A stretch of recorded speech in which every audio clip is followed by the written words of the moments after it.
Yes. యాక్చువల్‌గా ఈ పాప శాస్త్రం ఇంగ్లీష్‌లో దీన్ని హమర్టియాలజీ అనంటారు. హమర్టియా అనంటే పాపం అని అర్థం అన్నమాట. సో, లజీ అనంటే టు స్టడీ అని అర్థం. రైట్? పాపం గురించి, పాప శాస్త్రం గురించి దాన్ని ఎలా అర్థం చేసుకోవాలి, ఎలా స్టడీ చేయాలనే ఈ విషయం ఏమైతే ఉందో దాన్నే మనం హమర్టియాలజీ అని అంటాం. ఇందులో మనకు 5 లెసన్స్ ఉంటాయి. అయితే ఈరోజు మనం ఓన్లీ 2-3 లెసన్స్ మాత్రం మనం స్టడీ చేయడానికి ప్రయత్నం చేద్దాం. And in next class 4th and 5th lessons I will continue. Right. So now I will send the notes in the group. So కాబట్టి టెన్షన్ పడాల్సిన అవసరం లేదు. You just listen. ఏదైనా ఇంపార్టెంట్ పాయింట్స్ చెప్పినప్పుడు నోట్ చేసుకోవడానికి ప్రయత్నం చేయండి. హోల్ నోట్స్ నేను గ్రూప్ లో after this class I will send you. Yeah. ఈ పాపం అనే మాట ఏమైతే ఉందో, పాపం అన్నది తిరుగులేని సత్యం. ఇది చాలా మందికి ఇష్టం లేని పదం ఇది. ఓకే. ఈ పదాన్ని అంగీకరించడానికి మనిషి ఆ, చాలా కష్టపడాల్సి వస్తుంది. ఇంకొక విషయం మనం అర్థం చేసుకోవాలంటే మన దేశంలో ఒక ఒక కాన్సెప్ట్ ఉందన్నమాట. అదేంటి అని అంటే మానవుడు మంచివాడని, అతడు దేవుడితో సమానుడని చాలా మంది నమ్ముతారు మన దేశంలో. యా. కాబట్టి ఈ మానవుడు మంచివాడు, ఈ మానవుడు ఆ దైవాంశ సంభూతుడుగా, కాబట్టి పాపం గురించి మాట్లాడడం అట్లాంటి వ్యక్తులతో, ఇట్లాంటి కాన్సెప్ట్ ఎవరికైతే ఆల్రెడీ వాళ్ళ మనసులో ఉందో వాళ్ళతో మాట్లాడడం చాలా కష్టం. ఓకే. అందుకే ఈ ఈ రోజుల్లో ఉన్న సమాజం ఆ మనిషిని మంచివాడు అంటుంది. ఓకే. మనిషి మామూలుగా మంచివాడు, అతను చెడ్డవాడు కాదు. అసలు ఈ మనిషి మంచోడుగా ఉన్న వ్యక్తి చెడ్డవాడిగా మారడానికి కారణం ఏంటి అని అంటే ఈ మనిషి చుట్టూ ఉన్న సిచ్యుయేషన్స్, ఈ మనిషి చుట్టూ ఉన్న పరిస్థితులు ఏమైతే ఉన్నాయో ఈ పరిస్థితులే ఈ మనిషిని చెడ్డవాడిగా ప్రేరేపిస్తున్నాయి అని కొంతమంది అంటారు. అంటే మనిషి మంచోడు, ఈ వ్యక్తి ఎందుకు చెడ్డోడుగా మారుతున్నాడు, చుట్టూ ఉన్న పరిస్థితులు బట్టి ఈ మనిషి చెడ్డోడుగా మారుతున్నాడు అంటారు. ఓకే. ఇంకొక వర్గం ఉంది, వాళ్ళు ఏమంటారంటే అసలు మనిషి పాపి అని చెప్పడమే అతి పెద్ద తప్పు, వాళ్ళ లైఫ్ లో చేసుకున్న అతి పెద్ద తప్పు ఇదే, ఒక మనిషిని పాపి అని అనకూడదు అని చాలా మంది నిజంగానే భావిస్తారు. రైట్. ఇప్పుడు ప్రశ్న ఏంటి అని అంటే మీ గురించి మీరు ఏమనుకుంటున్నారు, మీ గురించి మీరు మంచివారు అనుకుంటున్నారా లేకపోతే చెడ్డవారు అనుకుంటున్నారా? క్వశ్చన్. ఓకే. ఈ క్వశ్చన్ మన చుట్టూ ఉన్న ఫ్రెండ్స్ లేకపోతే మన చుట్టూ ఉన్న ప్రజలకి ఒకవేళ ఈ ప్రశ్న అడిగితే, మిమ్మల్ని మీ గురించి మీరు ఏమనుకుంటున్నారు అని అడిగితే 95% 95% వాళ్ళు చెప్పే సమాధానం ఏంటనంటే వీఆర్ గుడ్, మేము మంచివారమే అని వాళ్ళు చెప్తారు. ఓకే. అయితే ప్రపంచంలో ఒకవేళ మంచోళ్ళు అని అనుకుంటే 95% మంచి వాళ్ళే ఉంటే మరి లోకంలో ఇంత చాలా ఘోరమైన దుర్మార్గాలు ఎందుకు జరుగుతా ఉన్నాయి? ఎందుకు అనంటే ప్రతోడు వాళ్ళ గురించి వారు మంచి వాళ్ళు అని చెప్పుకుంటా ఉంటే మరి అసలు తప్పులు అనేవి ఉండకూడదుగా, ఈ దుర్మార్గాలు అనేది ఉండకూడదుగా. 95% ఒకవేళ మంచివారు ఉంటే ఉన్నాయి, మరి జరుగుతున్నాయి. అంతకంతకు ఆ ఈ ఈ తప్పులు చేసే రేట్ ఏమైతే ఉందో ఈ గ్రాఫ్ లో ఏమవుతుందంటే అంతకంతకు ఇయర్ కి పెరిగిపోతా ఉంది. అందుకే ఒక ఒక థియోలాజియన్ ఉన్నాడు, ఆయన పేరు మిలార్డ్ జే ఎరిక్సన్. ఆయన ఇంట్రడ్యూసింగ్ క్రిస్టియన్ డాక్ట్రిన్ అని ఒక పుస్తకం రాశాడు. Introducing Christian doctrine. ఆ ఆ పుస్తకంలో, ఆ బుక్ లో page number 188. Okay, you can download it. మీరు డౌన్లోడ్ కూడా చేసుకోవచ్చు. మిలార్డ్ జే ఎరిక్సన్ ఇంట్రడ్యూసింగ్ క్రిస్టియన్ డాక్ట్రిన్ అనే పుస్తకంలో పేజ్ నెంబర్ 188లో ఆ పాపం గురించి, సిన్ గురించి ఆ సిన్ గురించి మనుషులతో మాట్లాడడం, మనుషుల్ని ఒప్పింపజేయడం ఎందుకు చాలా కష్టం అని కొన్ని కారణాలు చెప్పాడు ఆయన. మిలార్డ్ జే ఎరిక్సన్ అని ఆయన ఏం చెప్పాడు అని అంటే, ఆయన కొన్ని కారణాలు చెప్పాడు, 4 రీజన్స్ చెప్పాడు. ఓకే, ఎందుకు కష్టం ఆ ఈ పాపం గురించి చర్చించడం, లేకపోతే మాట్లాడడం, లేకపోతే ఒప్పింపు చేయడం ఎందుకు కష్టం అని అంటే, నెంబర్ 1, పాపం అనే ఈ మాట, లేకపోతే చావు, లేకపోతే మరణం అనే ఈ మాట, ఇవి ఇది ఆనందాన్ని ఇచ్చే కాన్సెప్ట్స్ కాదు. ఇవి ఆనందాన్ని ఇచ్చే అంశాలు కాదు ఇవి. ఓకే, ఈ ఈ పదాలు ఎప్పుడైతే ఒక మనిషి వింటాడో అప్పుడు తెలియకోకుండానే నిరుత్సాహం వచ్చేస్తుంది అనమాట మనిషిలో. ఓకే, మన అంటే మనల్ని మనం చెడ్డవాళ్ళగానో దుష్టులుగానో మామూలుగా మనం చూడం. కానీ మనమందరం బిహేవియరల్ గా, ఓకే, స్వభావ సిద్ధంగా పాపులం అని బైబిల్ చెప్పింది. అది ఎక్కడ చెప్పిద్ది, ఎందుకు అది చెప్పబడింది, దీని గురించి మళ్ళీ మనం ఆలోచన చేయడానికి ప్రయత్నం చేద్దాం. ఓకే, ఇంకొక విషయం గుర్తుపెట్టుకోవాలి, అదేంటనంటే ఇట్లాంటి వారికి, మనుషులకి ఆత్మ గౌరవం అనేది చాలా ఇంపార్టెంట్, తెలుసా? ఆత్మగౌరవం, సెల్ఫ్ రెస్పెక్ట్. ప్రతి మనిషికి ఉంటుంది సెల్ఫ్ రెస్పెక్ట్, చాలా ఇంపార్టెంట్ అది. ఓకే, అందుకే ఈ సెల్ఫ్ రెస్పెక్ట్, ఆత్మ గౌరవం ఉంది కాబట్టి ఇక్కడ దానికి విరుద్ధంగా ఉన్న ఆలోచన ఏమైతే ఉందో ఆ ఆలోచన ఏం చేస్తుంది, తృణీకరిస్తుంది అనమాట. విత్ సెల్ఫ్ రెస్పెక్ట్ దానికి ప్రతికూలమైన ఆలోచనను తృణీకరిస్తారు వీళ్ళు. This is number 1, first reason. Okay, పాపం అలాగే మరణం అనేది ఆనందకరమైన కాన్సెప్ట్స్ కావు. అందుకే వీళ్ళకి సెల్ఫ్ రెస్పెక్ట్ ఎక్కువ కాబట్టి వీరు ఏం చేస్తారు అని అంటే వారు తృణీకరిస్తారు. అందుకే వాళ్ళతో మాట్లాడడం చాలా కష్టం. అండ్ నెంబర్ 2, చాలా మందికి పాపం అనే ఈ ఈ కాన్సెప్ట్ ఏమైతే ఉందో చాలా మందికి తెలియదు, దీని గురించి తెలియదు. ముఖ్యంగా ఈ రోజుల్లో ఉన్న ఈ మోడర్న్ ఏజ్ లో మన చుట్టూ ఉండే పరిస్థితులు ఏమైతే ఉన్నాయో ఆ వీళ్ళు ఏం చేస్తారు అని అంటే, మేము చాలా మంచోళ్ళం, ఈ పరిస్థితులే మమ్మల్ని ఇట్లా మారుస్తా ఉన్నాయి, ఒకవేళ అది లేకపోతే, ఆ పరిస్థితే లేకపోతే ఈ వ్యక్తి మర్డర్ చేయడుగా, ఆ పరిస్థితే ఒకవేళ లేకపోతే ఈ వ్యక్తి రేప్ చేయడుగా, ఆ పరిస్థితే ఈ వ్యక్తి ఈ ఇక్కడ ఉండకపోతే ఈ వ్యక్తి అలా చెడ్డ మాటలు మాట్లాడడుగా, అబద్ధం ఆడాడుగా, దొంగతనం చేయడుగా. అంటే ఇక మనిషిని చుట్టూ ఉన్న పరిస్థితులే మారుస్తా ఉన్నాయని ఆ వేరే వాళ్ళ మీద నేరం మోపే సమాజం ఇది. ఓకే, తనను మంచివాడుగా అనుకుని మిగతా వారి మీద నేరం మోపే సమాజం. ఓకే, ఇంకోటి చాలా మంది నమ్మేది ఏంటి అని అంటే, అసలు మనిషికి గిల్ట్, అపరాధ భావన, ఓకే, అసలు అపరాధ భావనే ఉండకూడదు అని కొంతమంది అనుకుంటారు. గిల్ట్ గా ఎప్పుడు ఫీల్ కాకూడదు మీరు. సో గిల్ట్ గా మీరు ఫాలో అయితే మీరు తప్పు చేసినట్టు, మీరు ఒప్పుకున్నట్టు, అసలు మీలో గిల్ట్ లేదని అనుకోండి అని చాలా మంది నమ్మే సమాజం మనం ఈ రోజుల్లో, మన చుట్టూ ఉన్న సమాజం అట్లా అండి.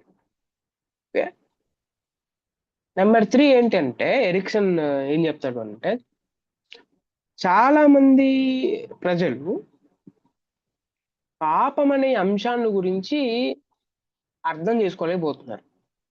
యా, నిజంగానే అర్థం చేసుకోలేకపోతున్నారు.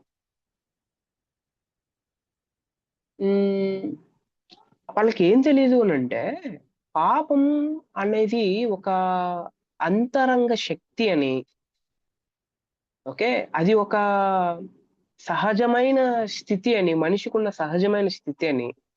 ఇంకోటి ఏంటంటే అది నియంత్రిస్తుందని, ఓకే, అది నియంత్రించే శక్తి అని చాలా మందికి తెలీదు. చాలా మందికి తెలీదు. అందుకే అట్లాంటి వారితో ఆ, మాట్లాడడం, చర్చించడం చాలా కష్టం. చాలా మందికి తెలియదు. అండ్ నెంబర్ 4, ఒక ఆ, ఒక సమాజం ఉంది. ఆ సమాజం ఏంటంటే దాన్ని ఏమంటారు అని అంటే, ఒక వర్గం ఆధునిక ఉత్తరవాదం అనేది ఒకటి ఉంది. ఓకే, ఆధునిక ఉత్తరవాదం. ఈ అంటే మోడ్రన్ ఏజ్ లో వచ్చిన ఆధునిక ఉత్తరవాదం వాళ్ళు ఏం చెప్తారు అంటే, తప్పు అలాగే ఒప్పు, మంచి చెడు ఏవీ లేవు. తప్పు లేదు, ఒప్పు లేవు, అసలు మంచి లేదు, చెడు లేదు, అసలు ఏం లేవు.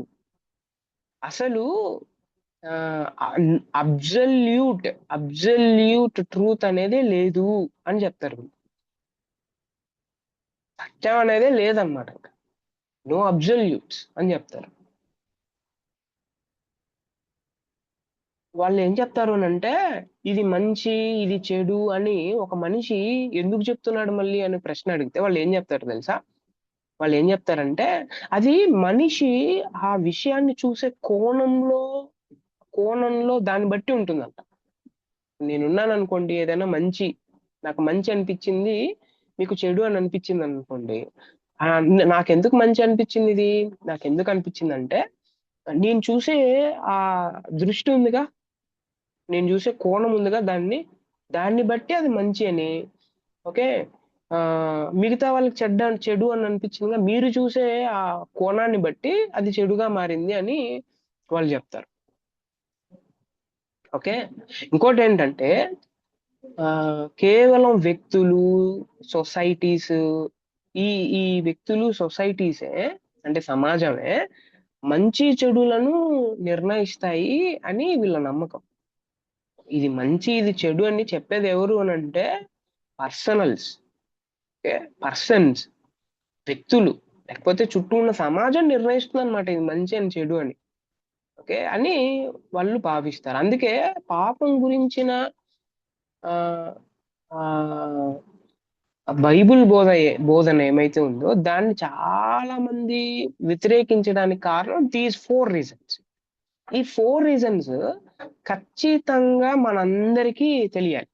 ముఖ్యంగా ఎవరైతే ఆ బోధిస్తూ ఉంటారో, చర్చెస్ లో బోధిస్తూ ఉంటారో, నాట్ ఓన్లీ ఇన్ చర్చెస్, ఎవరైతే ఈ టీచింగ్ అనే మినిస్ట్రీలో ఉంటారో, whether it may be students ministry, లేకపోతే చర్చ్ మినిస్ట్రీ, బోధన అనే ఈ మినిస్ట్రీలో ఎవరైతే ఉంటారో ఆ వారు ఖచ్చితంగా తెలుసుకోవాల్సిన విషయం ఏంటి అంటే, కొంతమంది ఒక కాన్సెప్ట్ ని ఎందుకు వినట్లేదు, ఎందుకు వీళ్ళు తృణీకరిస్తున్నారు అనే, అంటే చెప్పడానికి ముందు మీరు ఏం చేయాలంటే రీజన్స్ ఖచ్చితంగా తెలుసుకోవాలి. రీజన్స్, ఓకే, ఈ రీజన్ తెలిసిన తర్వాతనే మనం ఆ, దేన్నైనా మనం చర్చించడానికి బాగుంటుంది. లేకపోతే ఉమ్, అది అది మీనింగ్ఫుల్ గా ఉండదు, ఆ చర్చ అర్థవంతంగా ఉండదు. Right, now these are the 4 reasons. Number 1 ఏంటి అని అంటే, పాపం అలాగే మరణం అనేది ఇది ఆనందాన్ని ఇచ్చే అంశాలు కావు. అండ్ నెంబర్ 2, చాలా మందికి తెలీదు. అండ్ నెంబర్ 3 ఏంటి అని అంటే, దాన్ని అర్థం చేసుకోలేకపోతున్నారు చాలా మంది. అండ్ నెంబర్ 4 ఏంటి అని అంటే, అసలు మంచి చెడులే లేవు, చుట్టూ ఉన్న సమాజం, చుట్టూ ఉన్న ప్రజలే అది మంచి అని, అది చెడు అని నిర్ణయిస్తున్నారు, కాబట్టి దాని గురించి పట్టించుకోవాల్సినంత అవసరం లేదు అని చాలా మంది భావిస్తారు. According to whom? According to Millard J Ericsson.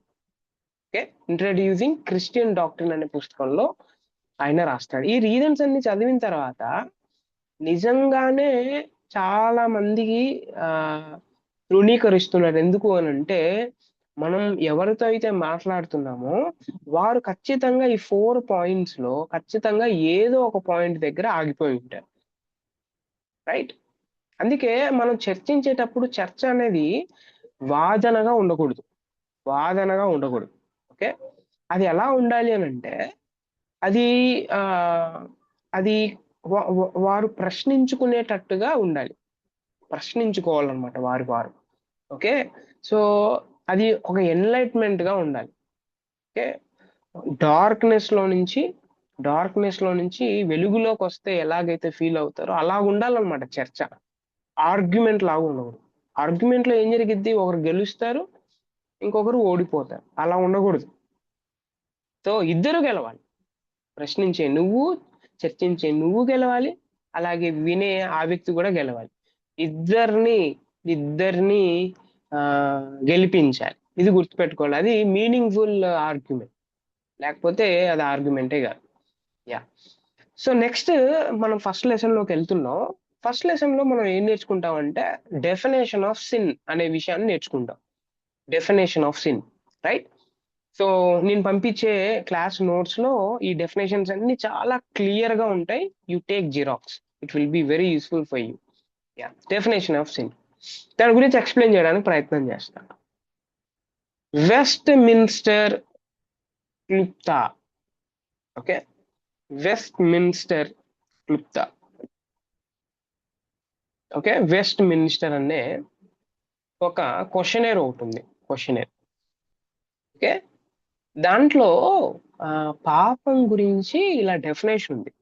West minister దాంట్లో ఏముందనంటే సిన్ ఈజ్ అని చెప్తూ ఆయన ఏం చెప్తాడనంటే any want of conformity to or transgression of the law of God అని ఉంది. తెలుగులో ఏమంటారు చూద్దాం.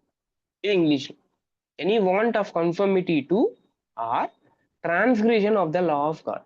దేవుని ధర్మశాస్త్రమునకు అనుగుణంగా లేకపోవుట, లేకపోతే దేవుని ధర్మశాస్త్రమును అతిక్రమించుట పాపము అని వారు చెప్తారు. దేవుని ధర్మశాస్త్రమును అంటే ధర్మశాస్త్రానికి అనుగుణంగా లేకపోవడం, లేకపోతే దేవుని ధర్మశాస్త్రాన్ని అతిక్రమించడం పాపం. మనం ఇప్పుడు ఇన్ని రోజులు మనం ఏం వింటాం? ఏంటి? ఆజ్ఞ అతిక్రమమే పాపం, ఆజ్ఞ అతిక్రమే, అది ఒక్క వర్డ్ పట్టుకొని మనం ఏదేదో మనం డిఫైన్ చేయడానికి ప్రయత్నం చేస్తాం. ఆజ్ఞ అతిక్రమించడమే కాదు, ఆ ఆజ్ఞకు అనుగుణంగా లేకపోవడం కూడా పాపమే. ఇది గుర్తుపెట్టుకోవాలి. రైట్? నా దీని గురించి మీరు అర్థం చేసుకోవాలంటే పాపం అంటే దేవుని ధర్మశాస్త్రానికి అనుగుణంగా ఉండకపోవడం, పాపం అంటే దేవుని ధర్మశాస్త్రాన్ని అతిక్రమించడం అని వెస్ట్ మినిస్టర్ లో రాయబడింది. వాళ్ళు ఇస్తారు డెఫినేషన్. మీరు ఇక్కడ ఒక నెగిటివ్ ఎక్స్ప్రెషన్, ఒక పాజిటివ్ టర్మినాలజీ ఇక్కడ వాడబడింది నేను చెప్పిన దాంట్లో. నెగిటివ్ ఎక్స్ప్రెషన్ ఏంటి అని అంటే అనుగుణంగా లేకపోవడం. అనుగుణంగా లేకపోవడం అంటే అర్థం ఏంటి? అని అంటే ఇదేంటి అని అంటే ప్రతికూలమైన వ్యక్తీకరణ. అంటే అర్థం ఏంటి? తెలుసు, అనుగుణంగా ఉండాలని తెలుసు, కానీ ఉండకపోవడం. అర్థమవుతుందా? ప్రతికూలమైన పర్సనాలిటీ. ఓకే? దీన్ని నెగిటివ్ ఎక్స్ప్రెషన్ వాడారు వాళ్ళు. అండ్ పాజిటివ్ టర్మినాలజీ ఏంటి అని అంటే అతిక్రమించుట అనే పదం వాడారుగా. దేవుని ధర్మశాస్త్రం అతిక్రమించుట అనేది ఇది యాక్షన్స్ తో కూడింది. ఇది క్రియాశీలమైన, ఓకే, లేకపోతే సానుకూలమైన పదం ఇది. పైనేమో ఏంటి, ఇదిగో తెలుసు, కానీ నువ్వు చెప్పినట్టు నేనెందుకు వినాలి అని మనసులో స్టార్ట్ అయ్యింది నెగిటివ్ ఎక్స్ప్రెషన్. అండ్ నెంబర్ 2 ఏంటి అని అంటే అతిక్రమించడం. ఇది ఇది ఇది వర్క్స్ లో మన బయటపడుతుంది. అర్థమవుతుందా? అందుకే గ్రీక్ లో అతిక్రమము అనే ఈ మాటకు పారాబాసిస్ అనే పదం వాడతాం, పారాబాసిస్. ఓకే, ఈ పారాబాసిస్ అనే మాటకు ఏంటి అర్థం ఏంటి? ఉదాహరణ, ఒక ఎగ్జాంపుల్ చెప్తాను. ఏంటి అని అంటే, ఫర్ ఎగ్జాంపుల్, దేవుడు దొంగతనం చేయొద్దు అని 10 ఆజ్ఞల్లో చెప్పాడు కదా? చెప్పాడా లేదా? ఉన్నారా నాతో పాటు మీరు? చెప్పాడా? చెప్పాడన్నా. Yeah, yeah. దేవుడు దొంగతనం చేయకండి అని చెప్పాడు 10 ఆజ్ఞల్లో. మనం దొంగతనం చేసినప్పుడు, మనం దొంగతనం చేసినప్పుడు ఆయన ధర్మశాస్త్రాన్ని అతిక్రమించామని అర్థం. దొంగతనం చేసినప్పుడు ఆయన ఆజ్ఞ ఏమైతే చెప్పాడో, ఆయన దొంగతనం చేయొద్దు అని చెప్పాడుగా, కాబట్టి ఆజ్ఞను నేను ఏం చేశాను? అతిక్రమించాను అని అర్థం. ఓకే, ఇప్పుడు దేవుని యొక్క ప్రమాణాలు ఉన్నాయి. ఓకే, దేవుని యొక్క ప్రమాణాలు, దేవుని ప్రమాణాలకు అనుగుణంగా లేకపోవటం ఏంటి అంటే పాపం. దేవుడు, ఇదిగో నీ జీవితం ఈ ప్రమాణం మీద ఉండాలి, నీవు మాట్లాడే భాష, పదాలు ఈ ప్రమాణం మీద ఉండాలి, నువ్వు చేసే వర్క్స్ ఈ ప్రమాణం మీద ఉండాలి అని చాలా ప్రమాణాలు ఇచ్చాడుగా. దేవుని ప్రమాణాలకు అనుగుణంగా లేకపోవడం పాపం. దీన్ని గ్రీకు భాషలో ఏమన్నారంటే, అతిక్రమాన్నేమో పారాబాసిస్ అని అన్నారు. దీన్ని ఏమన్నారు అంటే ఇప్పుడు మనం చెప్పుకున్న అనుగుణంగా లేకపోవడం అనే దాన్ని గ్రీక్ లో ఏమన్నారంటే హమర్టియా అని అన్నారు. హమర్టియా. ఓకే, హమర్టియా. ఈ ఈ మాట లేకపోతే ఈ పదం ఏమైతే ఉందో, ఈ మాట మామూలుగా ఆర్చరీ తెలుసా మీకు? ఆర్చరీ, ఆర్చరీ అని అంటే విలువిద్య. ఓకే, ఆర్చరీ విలువిద్య రంగంలో, అంటే ఆర్చరీలో ఆ మామూలుగా ఆర్చరీ చేసేటప్పుడు ఒక ధనస్సు ఉంటుంది, ఒక బాణం ఉంటుందిగా. ధనస్సులో నుంచి బాణం వేస్తే ఒకవేళ అది గురి తప్పిందనుకో, అప్పుడు అది ఆ గురి తప్పితే ఏ పదం వాడేవాళ్ళంటే హమర్టియా, హమర్టియా అనే పదం వాడేవాళ్ళు. ఓకే, బాణం ధనస్సులో నుంచి వేస్తే గురి తప్పింది, గురి తప్పితే ఏమన్నారు వాళ్ళు? హమర్టియా అని అన్నారు. ఓకే, బైబిల్లో కూడా ఇదే పదం వాడారు. దేవుని నీతి ప్రమాణాలకు, ఓకే, దేవుని నీతి ప్రమాణాలకు, అట్లాంటి విషయాల్లో ఈ మనిషి ఆ ప్రమాణాలకు అనుగుణంగా లేకపోయి గురి తప్పుతాడుగా ఖచ్చితంగా. ఓకే, లేకపోతే వాటి ప్రకారం చెయ్యలేకపోతే దాన్ని ఏమంటారు అని అంటే హమర్టియా అని అంటారు. హమర్టియా అంటే పాపం అంటే ఆజ్ఞ అతిక్రమమే కాదు, దేవుని యొక్క నీతి ప్రమాణాల విషయంలో గురి తప్పడం, లేకపోతే వాటి ప్రకారం చెయ్యలేకపోవడం కూడా పాపమే. ఆ విషయం చాలా స్పష్టంగా మనకు అర్థమైంది. దాన్ని ఏమంటారంటే హమర్టియా అని అంటారు. ఓకే, సిస్టమాటిక్ థియాలజీ అనే పుస్తకంలో వేన్ గ్రూడెమ్ ఆయన పేరు. ఓకే, వేన్ గ్రూడెమ్ అనే ఆయన సిస్టమాటిక్ థియాలజీ పుస్తకం రాశాడు, చాలా బాగుంటుంది, మీరు డౌన్లోడ్ చేసుకోండి. దాంట్లో పేజ్ నెంబర్ 490లో దేవుని యొక్క నైతిక ధర్మశాస్త్రం ఏమైతే ఉందో, ఓకే, నైతికమైన ధర్మశాస్త్రానికి చర్యలో, ఓకే, అంటే వర్క్స్ లో, లేకపోతే మనస్తత్వంలో, ఓకే, మనస్తత్వంలో లేదా మన స్వభావంలో, 3, దేవుని యొక్క నైతిక ధర్మశాస్త్రానికి మన వర్క్స్ లో గాని, మన మనస్తత్వంలో గాని, మన అంటే స్వభావంలో గాని అనుగుణంగా లేకపోతే దాన్నే పాపం అంటారు. అంటే పాపము దేవుని యొక్క నైతిక ధర్మశాస్త్రానికి మన వర్క్స్ కానీ, మన బిహేవియర్ కానీ, మన పర్సనాలిటీ కానీ, మన నేచర్ కానీ అనుగుణంగా లేకపోతే అప్పుడు కూడా నేను పాపం చేసినట్టు అన్నమాట.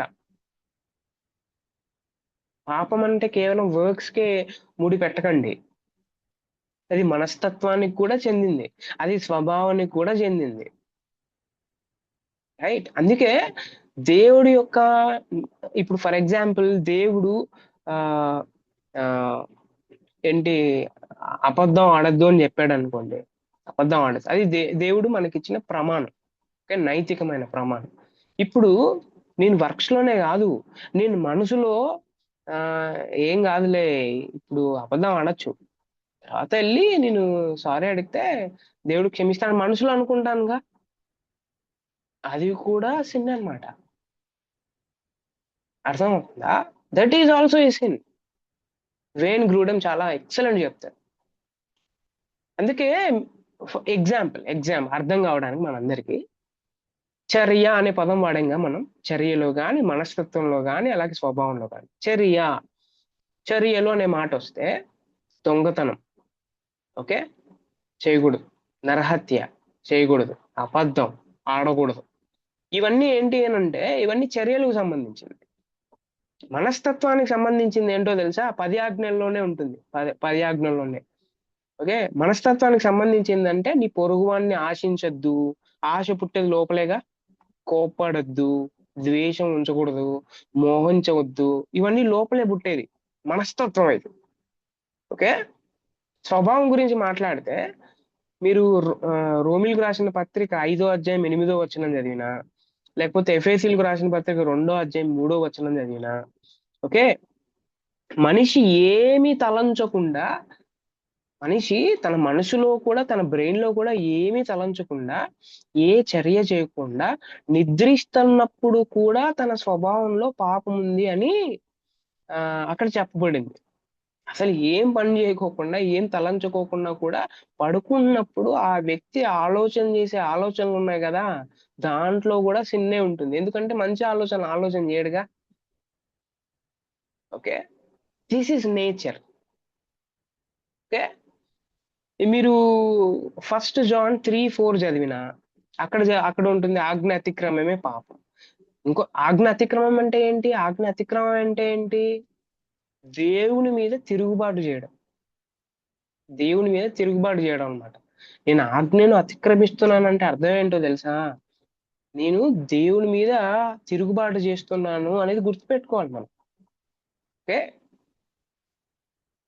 అందుకే ఎవరైనా పాస్టర్స్ లేకపోతే ఎవరైనా నిజంగా దేవుని సేవకు పిలువబడిన దైవ సేవకులు ఎవరైతే ఉన్నారో వారు ఏదైనా మాట చెప్తే తిరస్కరించకండి దయచేసి.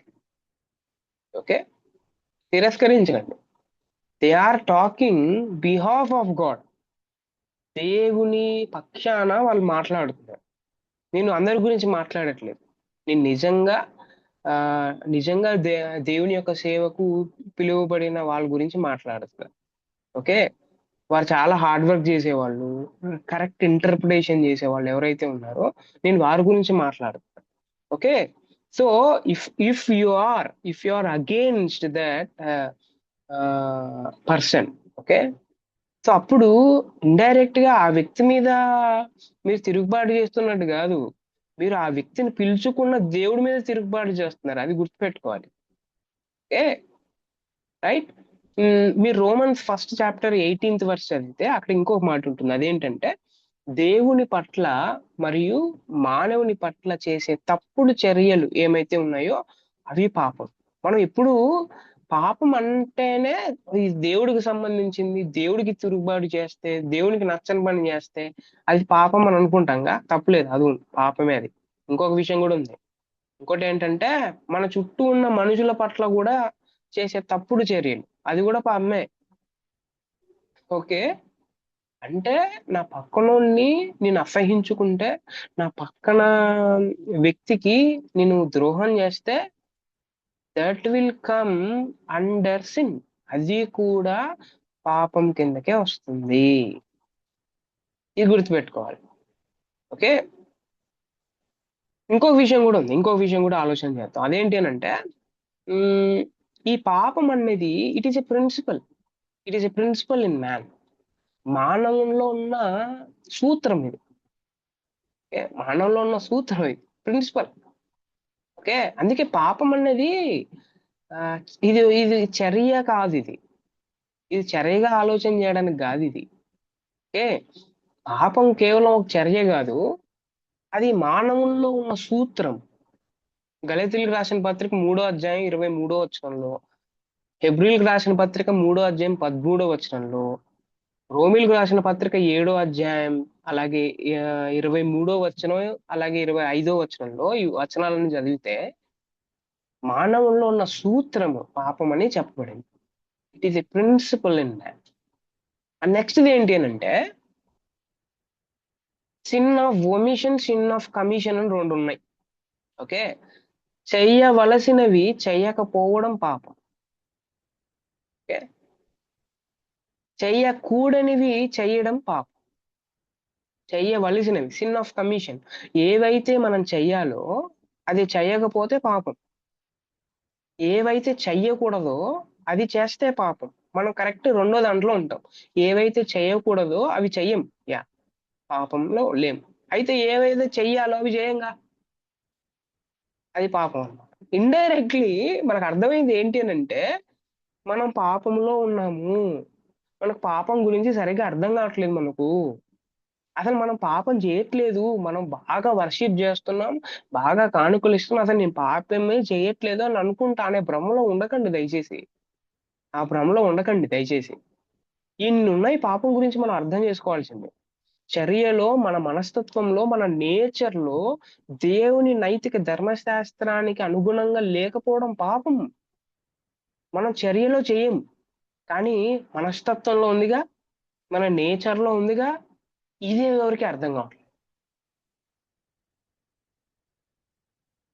వర్షిప్ అనేది ఎప్పుడు వస్తుంది అని అంటే, వర్షిప్ అనేది ఒక వ్యక్తికి, ఒక బిలీవర్కి నిజంగా ఎప్పుడు ఆ వ్యక్తి వర్షిప్ చేయగలడు అని అంటే అతని గురించి అతను అర్థం చేసుకున్నప్పుడు అతను నిజంగా ఆరాధన చేయగలడు.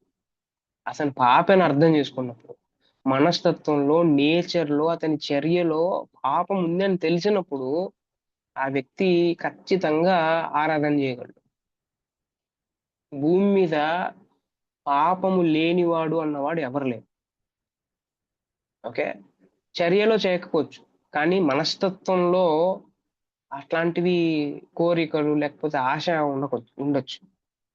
ఓకే, ఇంకోటి మన నేచర్ లో, మన బిహేవియర్ లో పాపం ఉండొచ్చు.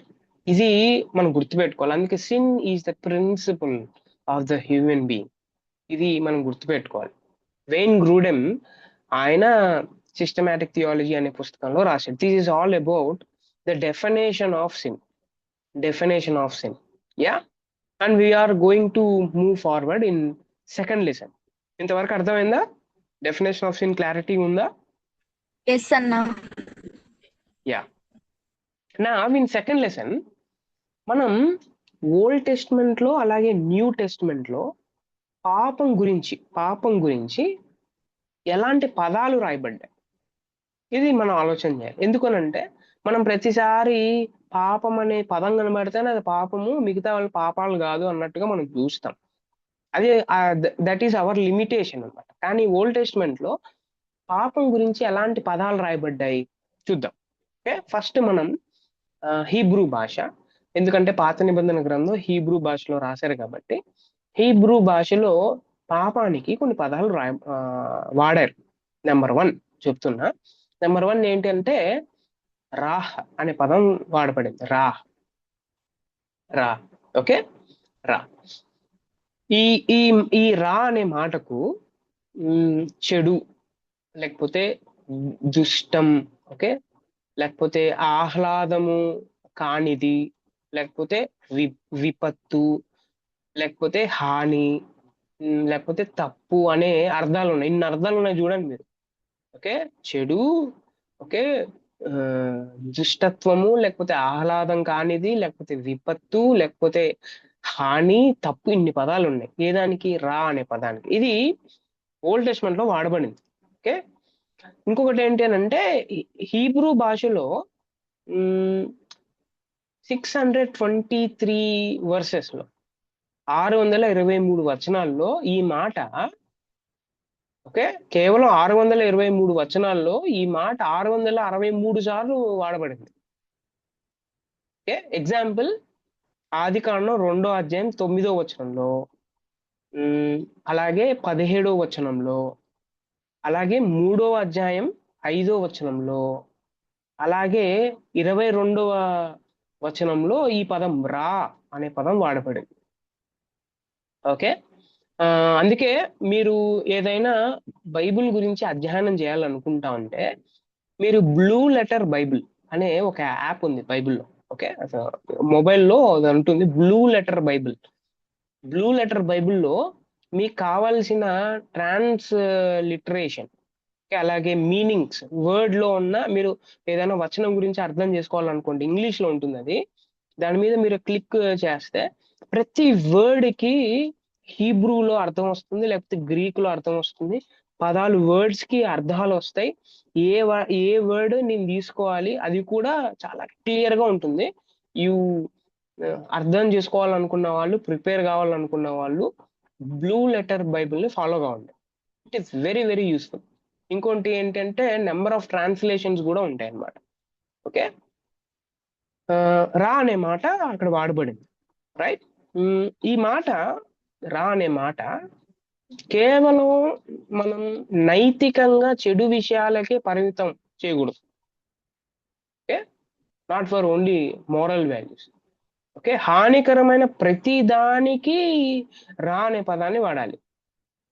అందుకే గ్రీకులు దీన్ని ఏమన్నారంటే కకోస్ లేకపోతే పొనెరోస్ అనే ఈ 2 పదాలు వాడారు గ్రీక్ లో.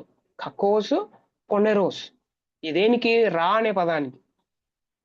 ఓకే, అందుకే ఈ రా అనే ఈ మాట ఏమైతే ఉందో దీనికి మనం ఇది ఫౌండేషన్ లోకి వెళ్తే మూలార్థం కనుగోవడం, అంటే దాన్ని కనుక్కోవడం కష్టమే, నిజంగా కష్టమే. కానీ గొప్ప శబ్దం, గొప్ప శబ్దాన్ని సూచిస్తుంది ఇది. భౌతికమైన విపత్తు, ఓకే, దేవుని ఆజ్ఞలను తీవ్రంగా ఉల్లంఘించుటను, అంటే దేవుని ఆజ్ఞను మామూలుగా మనం ఎప్పుడైనా జెనసిస్ 2:9 చదివితే, అలాగే 3:5 చదివితే అక్కడ ఆడమ్ అండ్ ఈవ్ గురించి మనకు రాయబడి ఉంటుంది, అంతేనా? ఆదాం గురించి, అవ్వ గురించి. అక్కడ ఏం వాడబడింది? దేవుని ఆజ్ఞను వాళ్ళు అతిక్రమించారు కదా. మామూలుగా మనం ఏమనుకుంటా ఉంటాం అంటే మామూలుగా అతిక్రమించారు అని మనం అనుకుంటా ఉంటాం అంతే. ఏముంది వాళ్ళ గురించి ఏం పెద్ద ఆలోచన చేసేది అని అనుకుంటాం. నో నో నో, అక్కడ ఉన్నది ఏంటి అని అంటే ఎంత స్పష్టంగా అక్కడ ఉన్న గ్రంథ రచయిత వాడతాడు ఈ పదాన్ని అని అంటే, రా అనే పదాన్ని వాడారు. అంటే ఏంటి అర్థం? ఒక పెద్ద విపత్తు అన్నమాట అది. దేవుని ఆజ్ఞలను మామూలుగా తిరస్కరించడం కాదు ఇది, చాలా తీవ్రంగా, అంటే తెలిసి తెలిసి వాంటెడ్ గా అతిక్రమించడం అని. The theology of old testament అని పుస్తకం ఉంది. అదేంటి అని అంటే బార్టన్ పెయిన్, బార్టన్ పెయిన్ ఆయన పేరు. Theology of old testament. ఇదేంటిది? థియాలజీ ఆఫ్ ఓల్డ్ టెస్ట్మెంట్ కూడా ఉంటుందా? ఉంటుంది. అదిగా చెప్పానుగా, ఏం చెప్పాను, మామూలుగా తెలుగు బైబిల్ అలా చదివేసుకుంటూ కూర్చుంటే మనకి ఏంది అర్థం కాదు. ఓకే, అక్కడ వాడబడిన పదం ఏంటి, ఎందుకు వాడారు, దానికి సంబంధించిన విషయాలన్నీ మనకు అర్థం కావాలంటే మనం కొన్ని పుస్తకాలు చదవాలి, రైట్. తీవ్రంగా మనం ఏం చెప్పుకున్నాం, రా అనే పదం గురించి వినపోతుంది, రైట్. తీవ్రంగా దేవుని ఆజ్ఞను వాళ్ళు వద్దు అని అనుకున్నారు. అందుకే రా అనే మాటలో మనకు చాలా మీనింగ్స్ వస్తాయి. నెంబర్ 1, దుష్ట క్రియలు, అంటే కెలామిటీ, దుష్ట క్రియలు అని అర్థం వస్తుంది. ఈ పదం ఎక్కడ వాడబడింది తెలుసా? కీర్తనలు 141:5. ఒకసారి ఏమన్నా చదువుతారా? అక్కడ వాడబడింది ఈ పదం. ఒకసారి చదవండి, కీర్తనలు 141:5. నీతిమంతులు నన్ను కొట్టుటకు నాకు ఉపకారము, వారు నన్ను గద్దించుట నాకు తైలాభిషేకము. నేను అట్టి అభిషేకమును త్రోసివేయకుందును. వారి దుష్ట క్రియలను చూచియు. దుష్ట క్రియలు అనే పదం ఉందిగా, అక్కడ రా అనే పదాన్ని వాడారు. అండ్ నెంబర్ 2, ఈ రా అనే పదానికి ఇంకొక మీనింగ్ ఏంటి అని అంటే దుష్ట క్రియలంటే రా అనే పదం వాడబడింది, ఇది తెలుసుకోవాలి, రైట్. నెంబర్ 2 ఏంటి అని అంటే ఇది డిస్ట్రెస్ అనే మీనింగ్ కూడా వస్తుంది దీంట్లో. శ్రమ, శ్రమ. దానికి కూడా రా అనే పదాన్ని వాడారు. ఓకే, దుష్ట అంటే శ్రమలు. యా. అండ్ నెంబర్ 3 ఏంటంటే దుర్దశ. దుర్దశ, దానికి కూడా రా అనే పదాన్ని వాడారు. యా. నెంబర్ 4 ఏంటంటే దుఃఖం, గ్రీఫ్.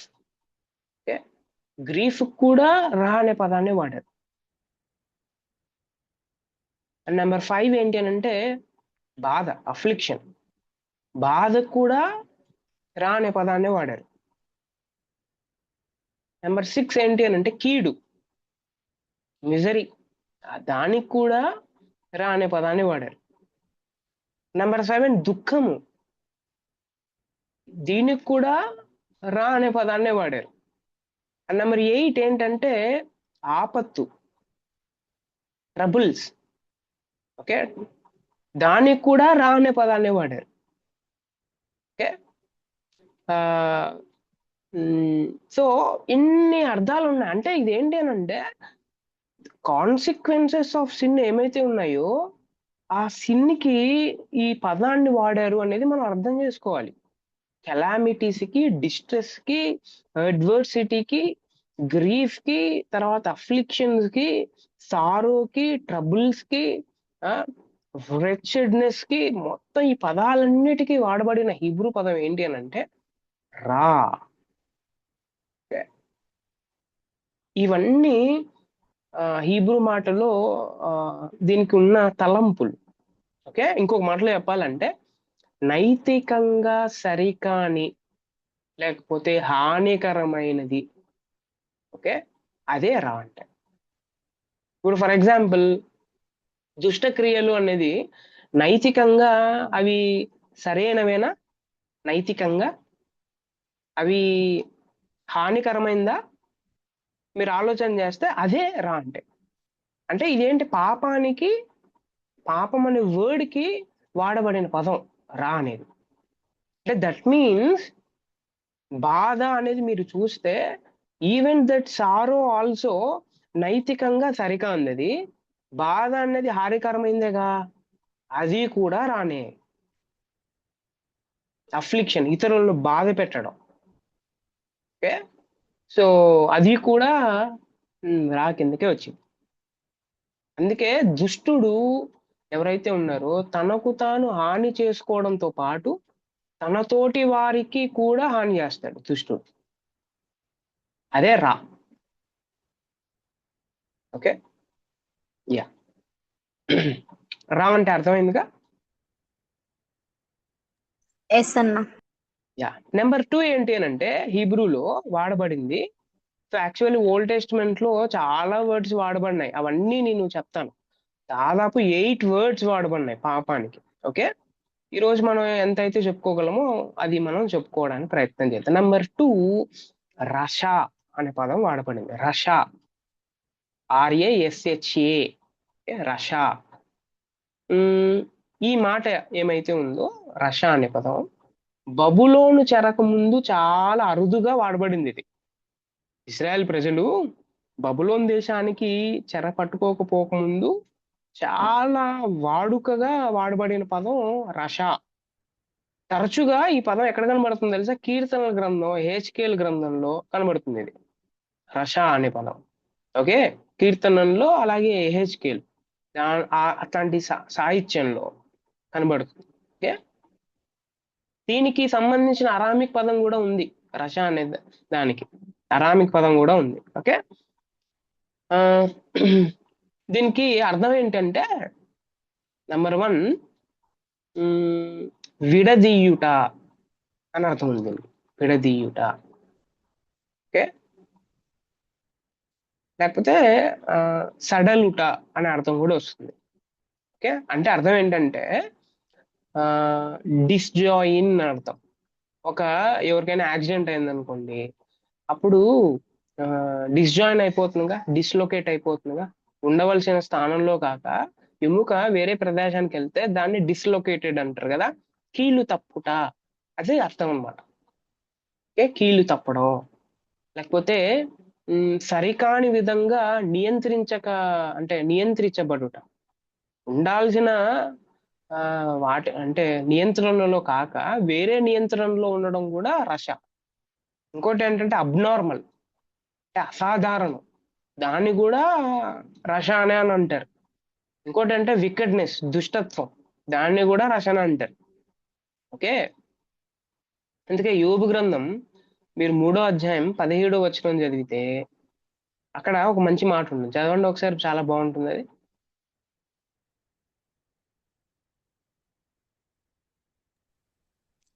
జాబ్ 3:17. అక్కడ దుర్మార్గులు ఇక శ్రమపరచరు. యా, దుర్మార్గులు ఇక శ్రమపరచరు. శ్రమ పరచరు. నెక్స్ట్ కంటిన్యూషన్ చదవండి. బలహీనులై అలసిన వారు విశ్రాంతి నొందుదురు. యా, దుర్మార్గులు అనే పదం వాడబడిందిగా. వారు చేసే క్రియలు ఏంటనంటే ఆందోళన చెందిస్తారు, వాళ్ళు అసౌకర్యాన్ని కలిగిస్తారు, గందరగోళాన్ని సృష్టిస్తారు అన్నమాట వీళ్ళందరూ. ఓకే, తమకే గాక తమ చుట్టూ ఉన్న వారికి కూడా వాళ్ళు ఏం చేస్తారు అని అంటే ఉమ్, ఆందోళన, అసౌకర్యం, గందరగోళాన్ని కలుగు చేస్తారు. అట్లాంటి అర్థానికి రష అనే పదాన్ని వాడారు. ఓకే, నెంబర్ 3 ఏంటనంటే ఇంకొక హీబ్రూ పదం దీనికి వాడబడింది, పాపానికి అషాం అనే పదం వాడబడింది. అషాం, అషాం అపరాధం అని అర్థం అనమాట దీనికి. అపరాధం ముఖ్యంగా ఇది లేవి కాండంలో, సంఖ్యాకాండంలో, ఎహెచ్కేల్ గ్రంథాల్లో కనబడుతుంది. ఓకే, ఎహెచ్కేల్ గ్రంథంలో కనబడుతుంది. ఇప్పుడే చెప్పాను, ఎహెచ్కేల్ గ్రంథంలో రష అనే పదం కూడా వాడబడిందిగా. రష అనే పదం కూడా వాడబడింది, అలాగే అషాం అనే పదం కూడా వాడబడింది. మీరు ఓల్డ్ టెస్ట్మెంట్ అంతట్లో ఒకే పదం, పాపం అనే పదమే వాడబడింది అని అనుకుంటా ఉంటే పప్పులో సాంబార్లో కూడా కాగలేసినట్టు మీరు. అందుకే ఆ మనం దీనికి మూలార్థం ఏంటి అనేది కూడా ఆలోచన చేయాలి. ఎందుకు ఈ పదం వాడారు? ఫర్ ఎగ్జాంపుల్ మీరు చదువుతున్నప్పుడు దుష్టుడు అనే పదం వచ్చింది అనుకోండి, ఏ కాంటెక్స్ట్ లో ఏ కాంటెక్స్ట్ లో ఏ పదం వాడారు దీనికి, ఓహో ఈ పదం వాడారా కాబట్టి ఈ అర్థం తీసుకోవాలి, నేను అట్లా ఇంటర్ప్రిటేషన్ చేయాలి. నేను ఊరికే అదేదో ఉంది కాబట్టి, తెలుగు పదం అలా ఉంది కాబట్టేసి నేను అది చదివితే అర్థమైపోద్ది అని అనుకుంటా ఉంటే ఎఫ్ కోర్స్ అంటే తెలుగు భాషలో ఉంది కాబట్టి బైబిల్ అర్థం కావచ్చు, ఎందుకంటే మీరు తెలుగు వాళ్ళు కాబట్టి. కానీ నిజంగా ఒరిజినల్ దాంట్లో ఉన్న సత్యాన్ని మనం మిస్ అయిపోరు. ఇండైరెక్ట్ గా నేను సత్యం మిస్ అవుతున్నాను అంటే అర్థం ఏంటి? సత్యవంతుడైన దేవుని నేను మిస్ అవుతున్నాను, ఆయన నాతో ఏం చెప్పాలనుకుంటున్నాడో అది నేను మిస్ చేసుకుంటున్నాను, అది గుర్తుపెట్టుకోవాలి. ఓకే, ఇప్పుడు అషాం గురించి మనం మాట్లాడుకుంటున్నాం. అషాం అనేది లేవి కాండంలో, సంఖ్యాకాండంలో, ఎహెచ్కేల్ గ్రంథంలో అపరాధం అనే అర్థంతో సాధారణంగా ఈ పదం వాడబడింది. ఓకే, ప్రధానంగా మీరు బాగా గమనిస్తే ప్రత్యక్ష గుడారం లేకపోతే దేవాలయానికి సంబంధించిన సందర్భాలలో ఈ మాట ఎక్కువ వాడబడింది. ఏ మాట? అషాం అనే మాట. ఓకే, ఓకే, లేవి కాండం 4th చాప్టర్ లేకపోతే 5th చాప్టర్ మీరు చదివితే అక్కడ మీకు ఈ పదం కనబడుతుంది. అలాగే సంఖ్యాకాండం 5th చాప్టర్ అక్కడ కూడా మీకు ఈ పదం కనబడుతుంది. అలాగే ఎహెచ్కేల్ గ్రంథం 22nd చాప్టర్ లేకపోతే 25th చాప్టర్ లో ఈ అషాం అనే పదం కనబడుతుంది. దీనికి అర్థం ఏంటో తెలుసా? తప్పు చేయడం, నేరం జరిగించడం. ఓకే, నేరం మనం చేయడం కాదు, మన వల్ల మనం ఎవరికో ఆలోచన ఇస్తాం అనమాట, ఎవరికో ఇట్లా చెయ్యి, అది తప్పుడు ఆలోచన అయింది అనుకోండి, అది కూడా పాపమే. లేకపోతే ఇతరులను గాయపరచడం, వీటన్నిటిని ఏంటి ఏంటి ఏంటి అని అంటే అషాం అని అంటారు. అంటే అషాం అనే పదం వేరే వ్యక్తికి వ్యతిరేకంగా చేసే పని ఇది. వేరే వ్యక్తికి, దేవుడికి కాదు, వేరే వ్యక్తికి, మనిషికి వ్యతిరేకంగా చేసే పని అంటే అర్థం ఏంటి? తప్పు చేయించడం, చేయడం, లేకపోతే నేరం జరిగించడం, లేకపోతే గాయపరచడం, ఇవి ఉన్నాయిగా, ఇవన్నీ అషాం కిందకు వస్తాయి. అందుకే గాయపరచబడిన వారు ఎవరైతే ఉన్నారో వారికి నష్టపరిహారం చెల్లించడం ద్వారా అపరాధికి ఉపశమనం కలుగుతుందని రాయబడింది. అంతేనా? ఈ అపరాధం ఏమైతే ఉందో, ఈ అపరాధం, ఈ అషాం ఏమైతే ఉందో చివరికి దేవుని ఎడల జరిగించినది అని అక్కడ ప్రధానమైన తలంపు. లేవి కాండంలో లేకపోతే సంఖ్యాకాండంలో మీరు చదివేటప్పుడు వారికి అలా చేయొద్దు, వీరికి అలా చేయొద్దు, నువ్వు అలా ఉండాలి, ఇలా ఉండాలి, ఎందుకు అవన్నీ చెప్తున్నాడు దేవుడు అని అంటే, బాబు నువ్వు ఇతరులకు చేస్తున్నావు అంటే ఎవరికి చేస్తున్నావు తెలుసా? నాకు చేస్తున్నావు నువ్వు. ఓకే, ఇతరులను నువ్వు హింసిస్తున్నావు అంటే, ఇతరుల మీద ఇతరుల్ని నువ్వు గాయపరుస్తున్నావు అంటే, ఇతరుల మీద నువ్వు అంటే తప్పు చేయిస్తున్నావు అంటే, నేరం జరిగిస్తున్నావు అంటే వారి ఎడల నువ్వు ఇండైరెక్ట్ గా ఎవరి మీద చేస్తున్నావు తెలుసా? నా మీద చేస్తున్నావు. దేవుని ఎడల జరిగిస్తా ఉన్నావు నువ్వు అనేది ప్రధానమైన తలంపు లేవికాండం సంఖ్యాకాండంలో. అందుకే అక్కడ ఆజ్ఞలు చాలా ఉంటాయి. అలా చేయొద్దు, ఇలా చేయొద్దు, నువ్వు వాళ్ళని ప్రేమించాలి, నువ్వు ఇలా చేయకూడదు, ఇలా అబద్ధం ఆడకూడదు. ఎందుకు చెప్తాడు అని అంటే, ఇండైరెక్ట్ గా చివరికి ఇదిగో నువ్వు వారికి ఎట్లా చేసావు, చివరికి ఎట్లా అవుతావు అని అంటే, నా మీద చేయడానికి కూడా నువ్వు వెనకని చేయవు నువ్వు. See what an interpretation. లేవి కాండాన్ని, సంఖ్యాకాండాన్ని అట్లాంటి మనసుతో చదవాలి. అందుకే తప్పు లేకపోతే నిర్లక్ష్యం లేకపోతే అజ్ఞానంతో చేసిన పాపాలు ఓకే అశాం కిందకు వస్తాయి ఇవన్నీ. ఓకే, ఒకడు తెలిసి చేసిన తెలియక చేసిన ఓకే అపరాధి అవుతాడు అంతే. తెలిసి చేసినా తెలియకపో చేసినా కూడా. అందుకే దీనికి ప్రాయశ్చిత్తం ద్వారానే దానికి ఉపశమనం ఉంది. ప్రాయశ్చిత్తం జరగాలంతే. ఓకే, అశాం అందరికి అర్థమైందా? Asham, now you got it నా? ఎస్ అన్న. Yeah, next word. లివిటికస్ 3లో వర్స్ ఏదన్నా చెప్తారా హలో అన్న? అది లివిటికస్ 3rd చాప్టర్ లో వర్స్ ఏదన్నా చెప్తారా? యా, లెవిటికస్ లో 4th చాప్టర్ 13th వర్స్, అలాగే 22nd వర్స్, అలాగే 27th వర్స్. ఓకే, మీరు అవన్నీ చదవండి. అలాగే 5th చాప్టర్ లో 2nd verse, 3rd verse. Okay, అలాగే 5th verse, 6th verse. Okay, 5th chapter లో. ఓకే, సంఖ్యాకాండంలో వచ్చేసి చాప్టర్ 5, 6 నుంచి 8 వరకు. ఓకే, ఇది నోట్స్ పంపిస్తాను, మీరు టెన్షన్ పడాల్సిన అవసరం లేదు. I will send the notes. Right నా, ఇప్పుడు మీకు అర్థం కావాల్సింది ఏంటి అని అంటే, దేవుడు ఓకే మీరు నా మీద కూడా ఎదురు తిరుగుతారు, కాబట్టి మీరు చేయాల్సిన ఫస్ట్ పని ఏంటి అని అంటే, నా దగ్గరికి రావాల్సిన ముందు ఫస్ట్ మీ పక్కన ఉన్న మనుషులు ఉన్నారు కదా, వారి ఎడలు తప్పులు చేయొద్దండి first. Then you come and worship me. నా దగ్గరికి రావాల్సిన ముందు మీరు చేయాల్సిన పనులు చాలా ఉన్నాయి, అవన్నీ బాగా చేయండి. ఓకే అని వాట్ అండ్ ఆసమ్. ఎంత జ్ఞానవంతుడైన దేవుడు కదా ఆయన. ఎక్సలెంట్ గా లేవికాండంలో సంఖ్యాకాండంలో రాయించాడు, మనం అర్థం చేసుకోవాలి. నెక్స్ట్ వర్డ్ మనలోకి వెళ్తున్నాం. 4th వర్డ్ ఓల్డ్ టెస్ట్మెంట్ లో పాపానికి వాడబడింది, హఠా అని అంటారు. హఠా ఈ పదం దాదాపు ఓల్డ్ టెస్ట్మెంట్ అంతట్లో 600 టైమ్స్ కనబడుతుంది. 600 టైమ్స్. దీనికి అర్థం ఏంటంటే గురి తప్పడం, to miss the mark. Okay, గురి తప్పడం. కొత్త నిబంధనలో న్యూ టెస్ట్మెంట్ లో దీనికి హమర్టియా ఆ పదం వాడబడింది అని చెప్పానుగా. ఓకే, గురి తప్పడం అనేది. యా,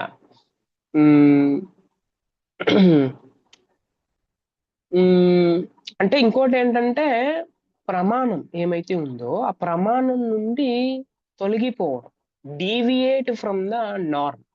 ప్రమాణాన్ని నార్మ్ అని అంటారు. డీవియేషన్, ఒక వైపు వెళ్ళకోకుండా సడన్ గా వేరే వైపు వెళ్ళడం, దాన్ని డీవియేషన్ అంటారు.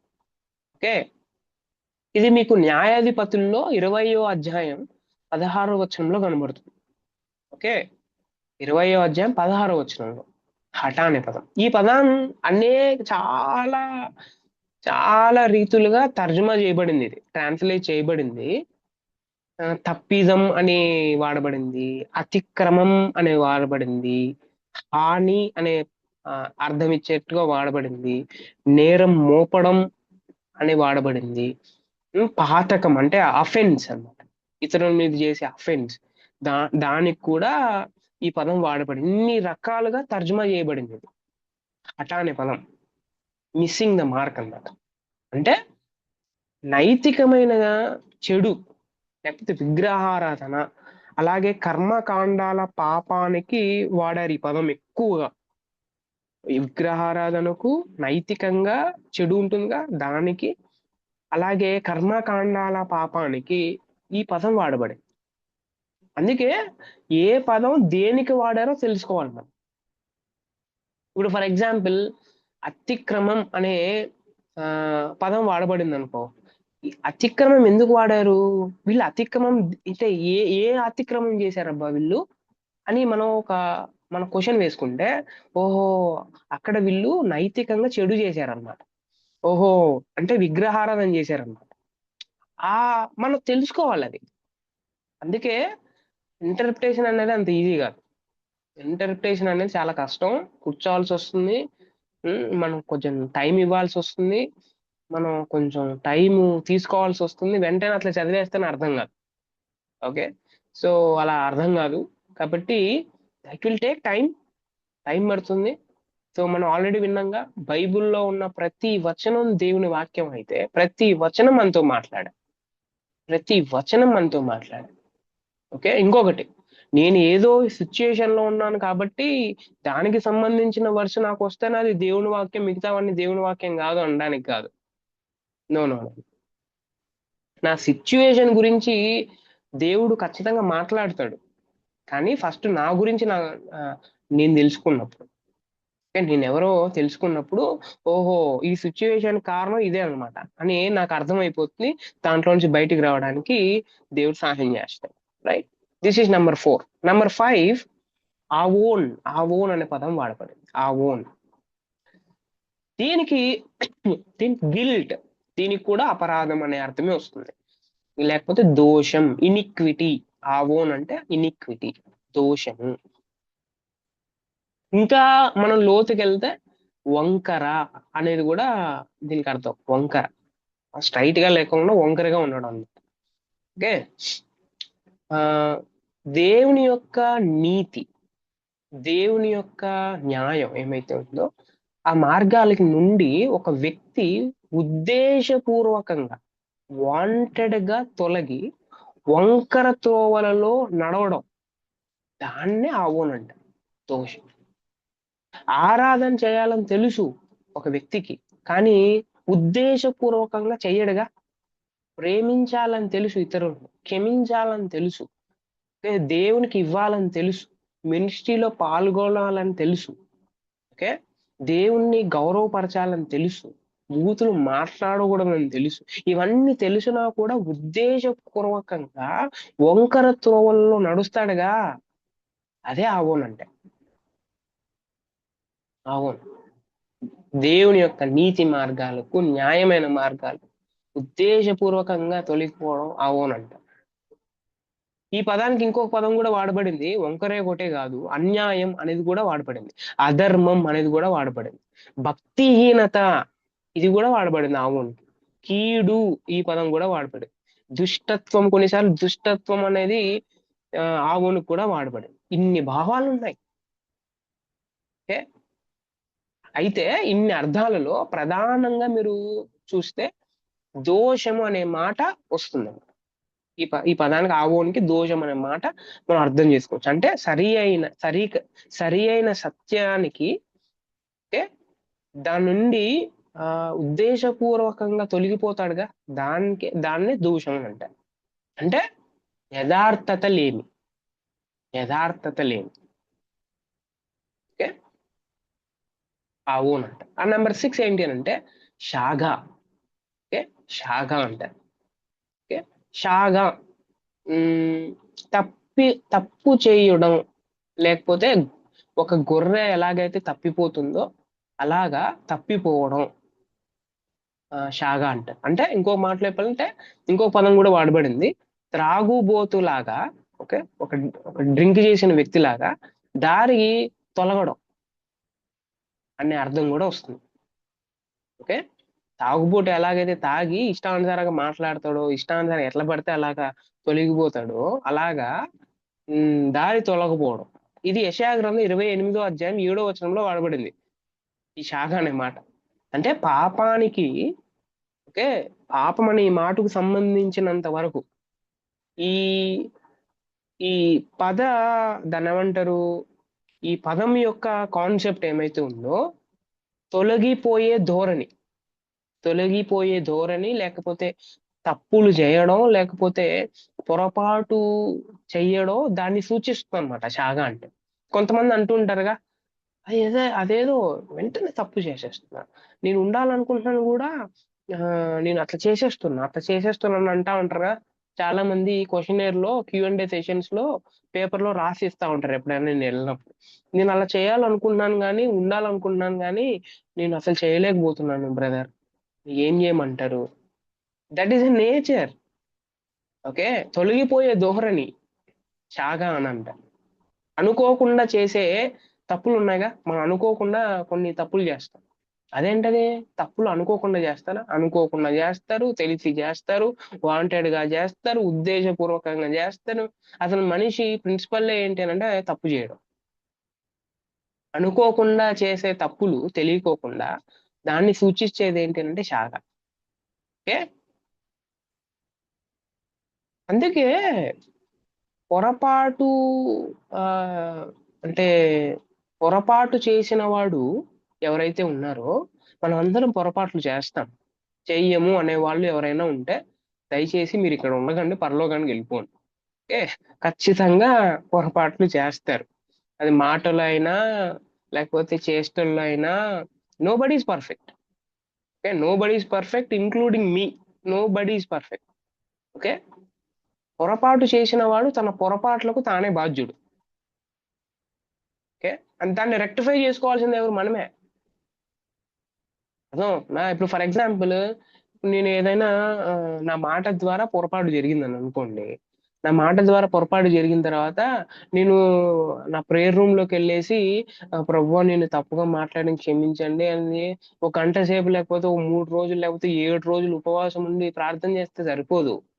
నీ పొరపాటుకు నువ్వే బాధ్యుడివి. కాబట్టి నువ్వేం చేయాలంటే, ఎవరితో అయితే అలా పొరపాటు చేసామో వాళ్ళ దగ్గరికి పోయి ఏం చేయాలి? Ask forgiveness. నీ పొరపాటు నువ్వే బాధ్యుడివి. And then God will help you. Right, ఇది గుర్తుపెట్టుకోవాలి. యా. షాగా నంబర్ 7 ఏంటి అని అంటే, 2 అర్థాలు ఉన్నాయి, అది ముగించుకుందాం. 7, నెంబర్ 7, 7th మాట టా, టాహ్, TAAH, టాహ్ అనే పదం వాడబడింది. దీనికి అర్థం ఏంటి అని అంటే వ్యాండర్ అవే అని అర్థం. అంటే దూరంగా తిరగడం. వ్యాండర్ అవే. ఒక వ్యక్తి తాను చేసిన పాపం యొక్క విస్తృతి ఏమైతే ఉందో, తనకు తెలియకపోయినా ఆ వ్యక్తి చేసిన పాపం ఉద్దేశపూర్వకంగా చేసినది అని ప్రమాదవశాత్తు చేసింది కాదు అని అర్థం అనమాట. అంటే అర్థం ఏంటంటే, ఒక వ్యక్తి తాను చేసిన పాపం యొక్క పర్యవసానం ఏమైతే ఉందో తనకు తెలియకపోయినా ఆ వ్యక్తి చేసిన పాపం ఉద్దేశపూర్వకంగా చేసింది అని. ఓకే, కానీ ప్రమాదవశాత్తు అది చేసింది కాదు. కొంతమంది ఏమంటారంటే తెలియక చేసిన అంటా ఉంటారు. తెలియక చేసిన అనేది ఉండదు. తెలియక చేసిన పాపం, తెలిసి చేసిన పాపం అనేది ఉండదు. ప్రతి వ్యక్తి తెలిసే చేస్తాడు. ప్రతి వ్యక్తి తెలిసే చేస్తాడు. దానికి ఠా అనే పదం వాడబడు. ఓకే, ఫైనలీ ఇంకొక పదం భాష, లేకపోతే భేష అనే పదం వాడబడింది పాపానికి ఓల్డ్ టెస్ట్మెంట్ లో. దీనికి అర్థం ఏంటి అని అంటే తిరుగుబాటు చేయడం. ఓకే, తిరుగుబాటు చేయడం. ఇది మీకు 2 Kings లో ఈ మాట ఎక్కువ ఉపయోగించారు. అలాగే ఐజయా. ఓకే, అక్కడ కూడా ఈ పదం వాడబడింది.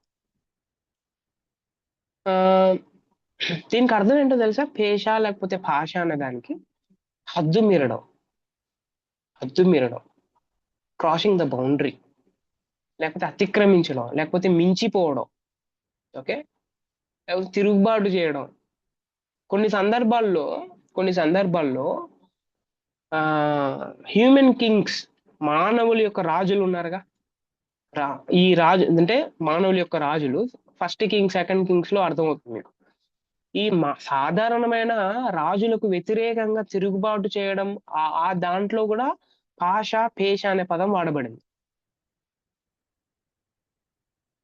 మామూలుగా సాధారణమైన మీరు మీనింగ్ తీసుకుంటే దేవునికి వ్యతిరేకంగా తిరుగుబాటు చేయడం అనేది మనకు అర్థమవుతుంది. ఇన్ని పదాలు వాడబడ్డాయి ఓల్డ్ టెస్ట్మెంట్ లో పాపానికి. ఇన్ని పదాలు వాడబడితే మనకు అలా వచనం చదివేస్తే ఎట్లా అర్థమైపోయిద్ది? ఏ కాంటెక్స్ట్ ని బట్టి ఈ వచనం మాట్లాడారు వీళ్ళు అనేది మనకు ఉండాలిగా. అందుకే ఈ వచనాలన్నీ పదే పదే పదే పదే మీరు అర్థం చేసుకోవడానికి ప్రయత్నం చేయండి. అందుకే బ్లూ లెటర్ బైబుల్ అనే యాప్ వాడండి అని నేను చెప్పాను. Okay, blue letter Bible. Finally ఈ పదాలన్నీ వినిన తర్వాత పాపం ప్రధానంగా దేవుని పట్ల మనం చేసే లేకపోతే మనం చూపే అవిధేయత ఓల్డ్ టెస్ట్మెంట్ అంతా చూస్తాం.